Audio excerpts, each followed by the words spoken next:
what we are about to start talking about. Thank you, like I mentioned, for creating time for us in studio. I have to my immediate right, Duncan Okachu, who's a lawyer. And right next to me we have Dismas Mokwa, who's a political risk analyst. And there's a specific reason why Dismas is here, because part of what you're talking about, I really would like to pick his mind based on the political risk that some of the political leaders right now have as we head towards 2022. Gentlemen, thank you so much for joining me this evening. It's good to see you. So let's begin this show. And Justin Muturi, of course, has been re-elected as Speaker of the National Assembly. Let's listen in to what he had to say just after, after he was re-elected, and then we'll have a conversation here. Kubwa sana ni kuhakikisha kwamba nchi na bunge linafanya kazi zaidi, hasa mambo ya kuleta uwiano katika nchi yetu, na sana yale ambayo wabunge wamechaguliwa ili kueneza katika bunge letu. All right, so that is Justin Muturi, who was today re-elected as Speaker of the National Assembly. So let me begin with you, Duncan. If you were to give a scorecard, so to speak, of Justin Muturi and his 5 years as the Speaker of the National Assembly, what would that be? And now that he's been re-elected, what would you like to see him do different? If I was to give a scorecard to Justin Muturi, I would actually give him on a scale of 1 to 10, and 10 being the highest. I would actually give him a 3, and that is a weak 3 for that matter. And the basis for that is you look at his leadership credentials. First of all, he came in as a speaker in the backdrop of having a speaker in the name of Kenneth Marende.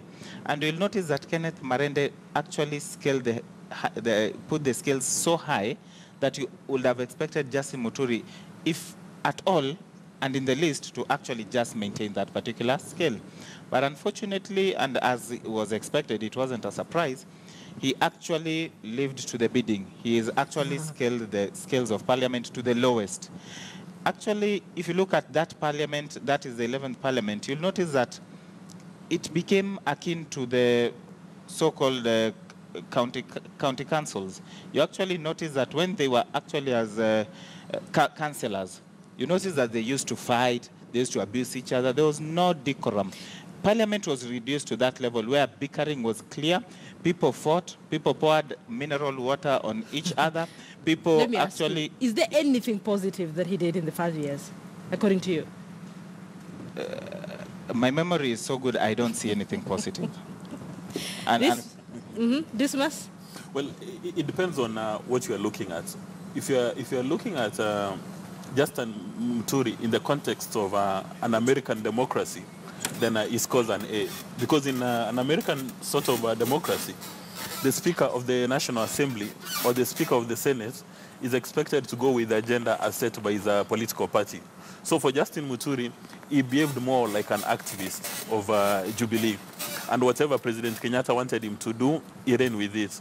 So looking at the American model, I would easily give him an A because he went there and he was serving the Jubilee agenda. Whatever President Kenyatta wanted done, he did it by hook or crook. But what he was expected to do. I mean, from a political party perspective. And you see in the American democracy, if it's the Democrats or Republicans, the Speaker doesn't behave in a neutral manner. He's an activist, he's a member of the political party, he pursues the agenda to the hilt. But in Kenya, we've got the Westminster model of democracy, that when you're elected as a speaker, you're supposed to become bipartisan, you're supposed to become neutral, you're supposed to drive national interest. And in this case, when you look at now the Kenyan model, Justin Muturi should have driven the national interest. Okay. So in that case, I would give him, I mean, I wouldn't grade it between 1 and 10, but I would give him an E. Because on many occasions, when he was supposed to rise up and look at the interest of Wanjiku and look at state interest, he recoiled, and I suspect he took instructions from President Kenyatta. And in a country which is, after every election which is divided right in the middle, you expect the speaker to be very inclusive. When he's giving decisions, he shouldn't be stepping on people's toes. That's number one. Then number two, he did not take the liberty even to get to know the members. And you recall on a number of occasions, he would use physical features to describe an MP. I recall one day he said, that man with a balding head. Many men in Kenya have got a balding head, but using such kind of terms to describe a member of the National Assembly, I think it's unparliamentary. Okay. But then someone would say this was probably his first term, so now that he's getting a second term, Duncan, what is this one thing that you think Justin Muturi should do before he gets out of office that would probably give him better marks from where you sit? My take, Linda, is that Justice Muturi, if he's actually to remodel himself and actually up the scale so that I can give him at least more than 5 marks out of the 10, he should actually be someone who will bring unity to that particular house. He should be someone, just like Dismas is saying, that should realize that he is the speaker of that particular assembly and not the speaker of a party. You're actually chosen and you take that seat and become a speaker of that particular parliament. But more importantly, you just have to look at even the basics. They dress like judges.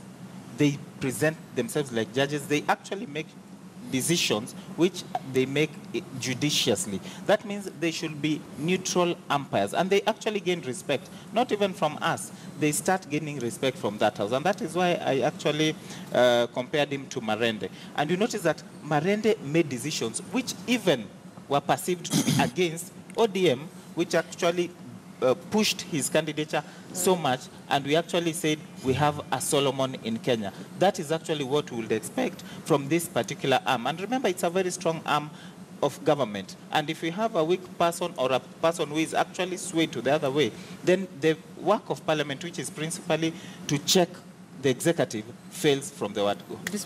And you know, Leader, there's if you go through the Kenyan education system, there's no school where they train speakers that you've now been prepared and you are about to become a speaker, so that but when you go to the National Assembly, the basics are very clear, that when you go to the National Assembly and you're taking decisions, the decisions are supposed to be bipartisan in our kind of model.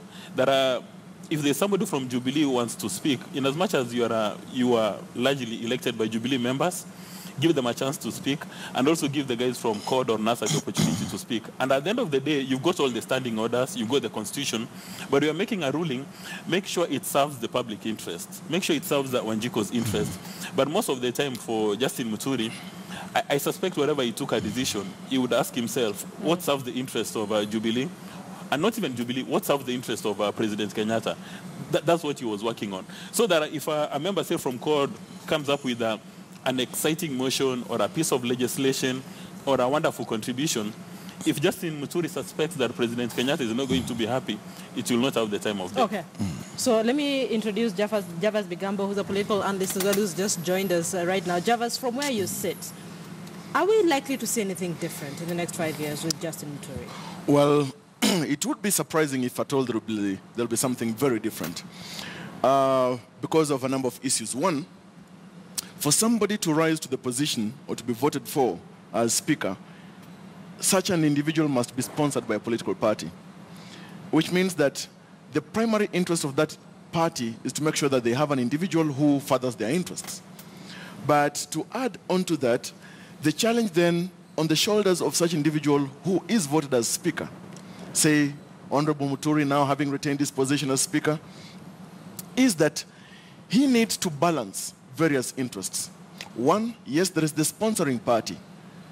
But the moment you have risen to such office, the issue of putting to the fore the primary interests of the sponsoring party should not be primary to the person holding the office of speaker. Was he able to do that in the last 5 years? Well, in the last 5 years, I have come to a conclusion that he fell short of that acute sense of objectivity.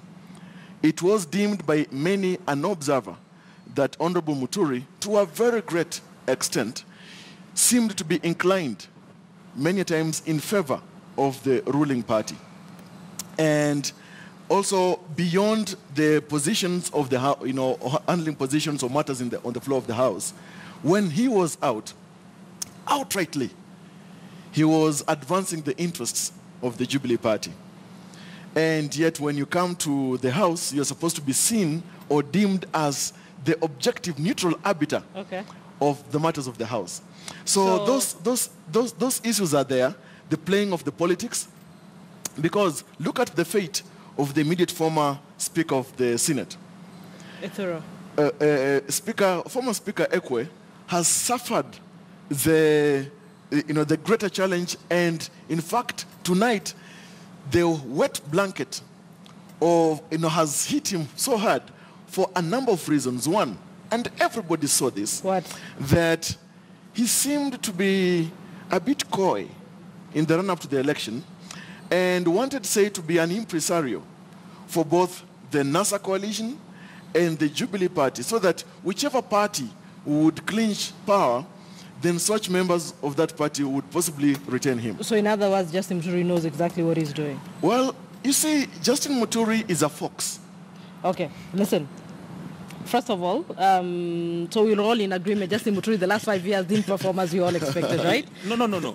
He performed. If you're going through, if you're using the American form of democracy, where the speaker remains loyal and active with the political party, he scores an A. But unfortunately, the Kenyan situation does not demand the American form of democracy.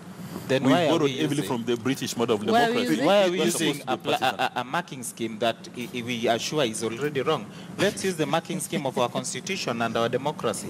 And when you play it in terms of that particular democracy and our constitution, he fails flat face. And I'm even wondering why Java says that he comes to a conclusion. That's nothing to come to a conclusion. Coming to a conclusion means you are balancing. Look, but whatever he has said, actually there's nothing to balance. From the word go, he fails. You don't need even, that's the conclusion. I will not use the American system as a yardstick for this. Because, in any case, looking at the performance of our speaker, say Justin Muturi, you see, he falls pretty much short of so many variables there. But why I said, and I'll defend that position to the hilt, I come to that conclusion is because of a number of expectations. We citizens, knowing that we have got the National Assembly there, playing that critical role, one of members there being representatives, being legislators, playing the role of legislation, etc. It is important that the person who serves as speaker balances all the interests of the members in that house for the greater good of the country. For the greater good of the country. Not the greater good of the party that sponsored him. All right, listen, something else happened today apart from Justin Muturi. So former Bungoma Governor Kenneth Lusaka has been elected as Speaker of the Senate. And this is where this conversation now takes a political turn. So could we listen in a little bit to what Lusaka had to say? The qualification of a speaker, your duty is to ensure that that person is qualified under Article 106 under the standing orders. And that person should also be qualified to be a member of this House.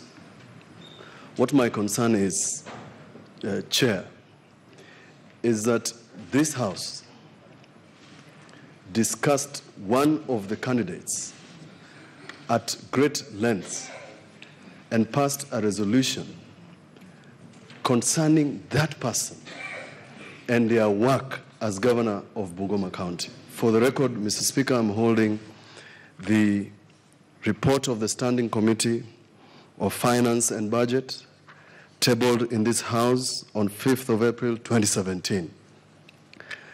There are 10 recommendations. I'm only concerned with 10. So that is Mutula Kilonzo Jr. raising a little bit of a concern on the integrity of former Bungoma Governor Kenneth Lusaka. Dismas, let me begin with you.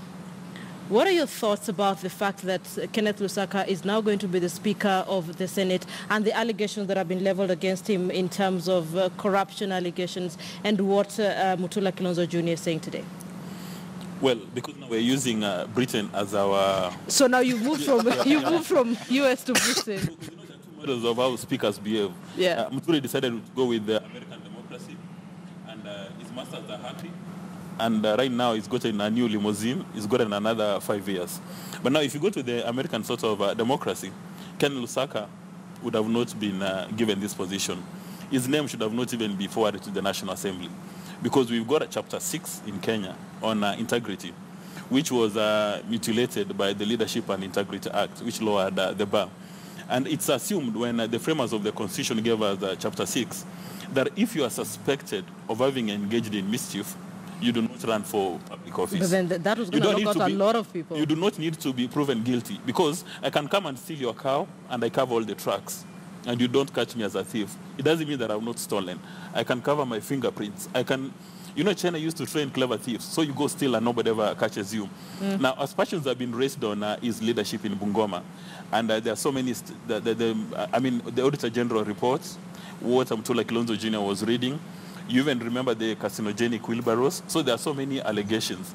And when we came up with Chapter 6, we said, if your name has been mentioned in this kind of matter, don't even wait to be taken to court. Please take a back seat. But there are wait for it to be clear. There are allegations which have been raised not by Tom, Dick, Harry in the streets of Nairobi or Kondele or Kibera. They've been raised by the Auditor General. And when the Auditor General raises issues, it's not a voodoo audit, it's scientific audit. You're supposed to clear your name before you seek a public office. And in any event, we are told by the senators who attended a parliamentary group meeting yesterday that, you know, there was a brainstorming discussion. Everybody brought the name to the table and, you know, brainstorming over a cup of tea, and they agreed on Lusaka. But you see, that's the information you are being told. There's a very high probability that they were given a lineup, and they were told, when you go to the National Assembly or Senate tomorrow, this is the lineup I want. And if you could even play the clip, President Kenyatta said, shall. So he did not give anybody the opportunity to deviate. And it's very clear that Ken Lusaka is being rewarded for his political interest. This must hold on. Duncan, is it fair to sort of judge Lusaka based on allegations? I will speak as a lawyer, and Please, I will actually say it's not fair, and that's what I would have actually said, because our constitution reigns supreme, and you are innocent until proven guilty, and not the other way around, that you are guilty until proven innocent, such that these allegations against him cannot actually be a reason to deny him a particular position when they've not been proved. He has not actually gone through the due course of justice, and he has been proved to be guilty. Therefore, it will be unfair, because tomorrow an allegation will come against me, and just because of that allegation, I actually do not get a position in terms of the public service. But even as I say that, Linda, you must notice that we are still the authors of our own misfortune, because even as the Constitution is clear, and we've had issues with the Integrity Commission having blacklisted certain people and even said they should not vie. But again, they still went ahead and vied. IBC could not do anything about it. But as I say that, Linda, just in wrapping, you'll notice that there's a time where the Integrity Commission actually sent names to the president who were actually linked on the basis of allegations. And those people actually, based on what the president said, had to leave office. They stepped aside. And based on that, the president said, this is the example I'm giving. Therefore, if you use that threshold, then whatever Dismas is saying comes true, because that's the threshold we've set for ourselves. But Mutula Kilonzo raises a question, and he says, so assuming we go ahead and elect this gentleman, of course they did, and we get to a point where those allegations are actually proven, then what happens to the Senate? If those allegations are proven, and the way they will be proven is in a court of law. Yes. Therefore, the law takes its position, because it's very clear that once there are repercussions to that, he will be jailed, and therefore he cannot actually become a public officer. And in any case, even as this particular, once he's charged in court, he cannot continue to hold public office. No, so what I'm asking, once he's charged in courts, so Senate has to... Senate has to obviously make another election for that. And that was the concern position of Mutula Kilonzo. Javas, what are your thoughts? Well, you see, Linda, every time after an election, especially in our country, it is always a season of harvest. And that's why we see individuals now being rewarded or others harvesting for having been very loyal to their various parties. And when you see the kind of fortune that now Honorable Lusaka has reaped today, it is from the yields of that loyalty that he has demonstrated to his party. Now, we find ourselves in a very interesting quagmire as a country, that we like teasing our laws, we like teasing even the very foundations and principles of our constitution. If at all in our very own constitution we've said that matters to do with leadership and integrity will be given the prominence that they deserve. Yes, we have got an enabling piece of legislation which we know very well that does not even bear that critical significance that had been intended by the drafters of the Constitution, knowing pretty well that we have got also values in our Constitution to which barely many people pay fidelity to. And yet when we have an individual, say in the mold of former Governor Lusaka, who now was presented by a party for position of Senate Speaker and then was voted, and of course I agree with Senator Mutula Kilonzo that there are these critical questions that we need to ask ourselves. Now question arises, what is the place of the independence and the liberty of the members of the Senate or the National Assembly when it comes to determining issues that are to do with the affairs of the nation from the floor of either the Senate or the National Assembly? The answer is known to all of us, that they are commandeered from other quarters. And that is why, for example, the issue of having Honorable Lusaka as the Speaker of the Senate was a foregone conclusion. There was actually no voting today. There was confirmation.